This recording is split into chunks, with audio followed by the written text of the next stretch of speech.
unless you're given a chance, you're given some space for the person or for the information to come inside you. If not, it is very hard to persuade, the person. Next one is the commitment. Are you committed enough to change, or do you have any prior commitments? Sometimes you can ask someone, sometimes you can change the person's attitude, but it's very hard to make commitments towards the behavior, okay? You might encourage a housewife to divorce the husband, which I'm not saying it's good, okay? Sometimes, in some cases, she has to do that. Or sometimes when the children or the wife has been abused, okay? You need the family or the victims to move into a safer place, okay? They realized it, okay? But it is very hard for them to change into a behavior because they have a lot of commitments to the family, commitments to the harmony of the family, even though it is not there. They have commitments, yeah? They have commitments to explain to the neighborhood what has happened. That's why, because of the commitments that they have, usually they don't result in behavior change.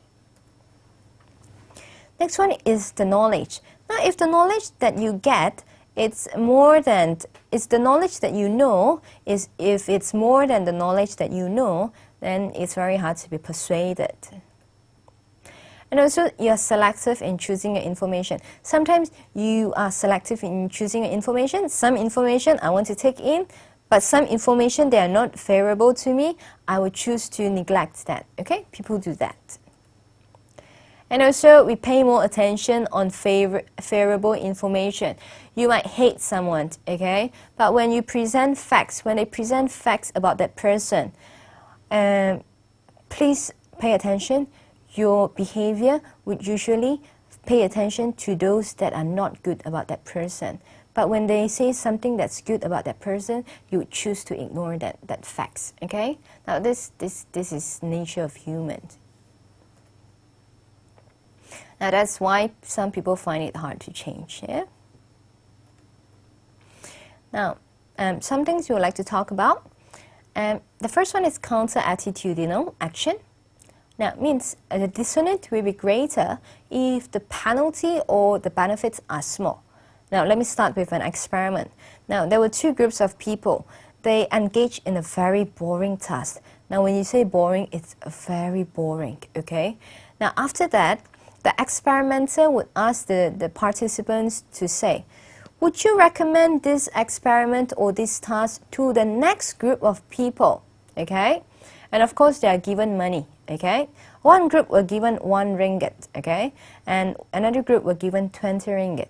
Now, which group do you think would say better towards the experiment? The one given 1 ringgit or the one given 20 ringgit? Now, take some time to think for a while, yeah?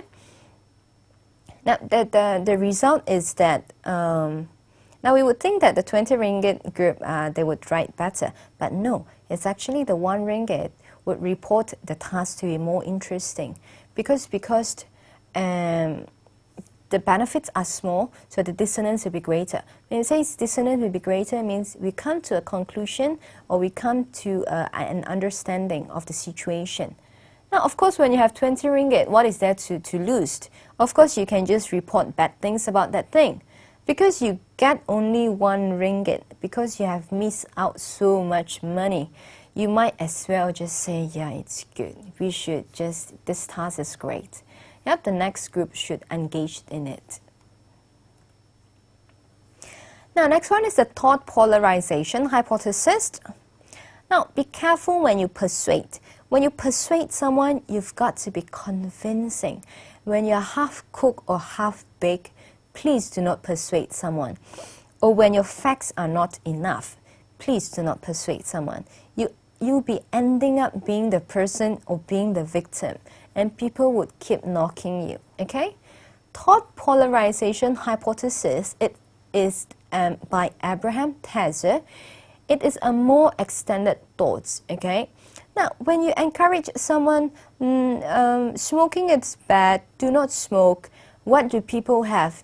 People naturally have a rebellious attitude. not just teenage phase. People naturally have a rebellious phase, okay? Imagine when you're caught by police. Naturally, we are rebellious to fight back. Naturally, we are rebellious enough to fight or to just pass through the red light, okay? We are like this. Now, when your facts are not strong enough, you create stronger original attitude towards that person. That person will hold his or her attitude stronger, yeah? Especially Madrim Pit, when you ask them not to do that, it's harmful to the society or to the safety, what do? The next day you realize they bring more groups of people and they will show you what actions they have more than the words that you have, yeah? Next one is the attitude inoculation, means the small attack will collect more and it becomes more defensive, and it acts like an antibiotic. Hereby it means when you have small attack, it means your small information. Do you think with that kind of attitude, that huge attitude, and your small information coming in, you're just gonna make the attitude stronger, okay? And that's why it's important for you to be persuasive enough before you start persuading someone to change their attitude and also their behavior. Now, this end of topic 5. Now, this is a self-test which is available in the book. Now, please have a look at the questions, yeah?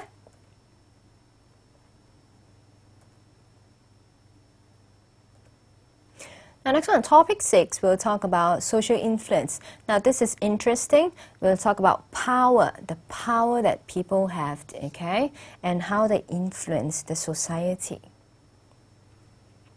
Now, by the end of this topic, you should be able to explain why people give in to social influences, to explain under what circumstances do people conform and obey, to describe the role of power. Why do people like power, okay?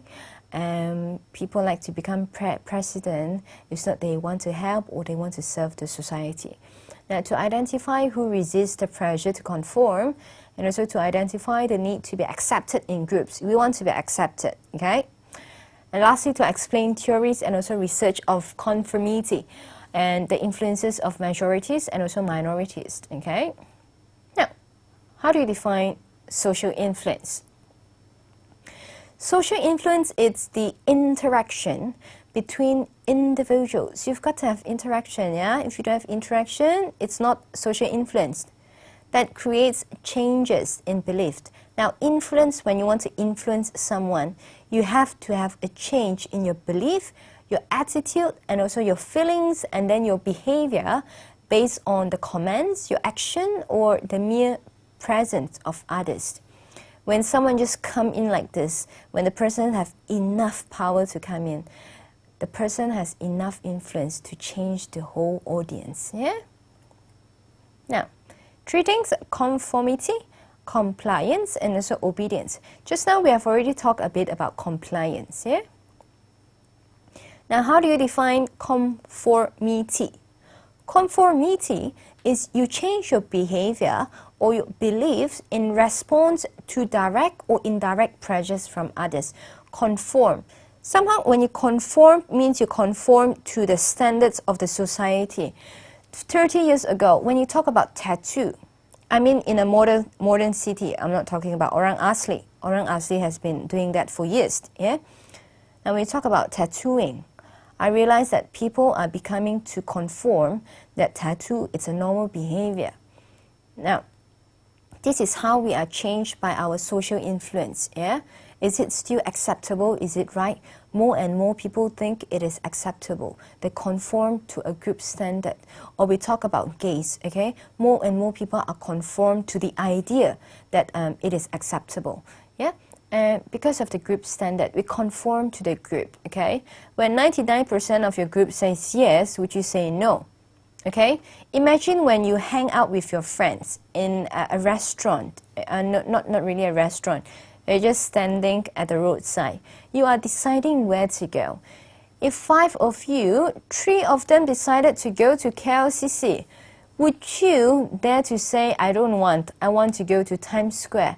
Most probably no. You will say, okay, let's go. Okay, that's a natural human response to conformity. Now, conformity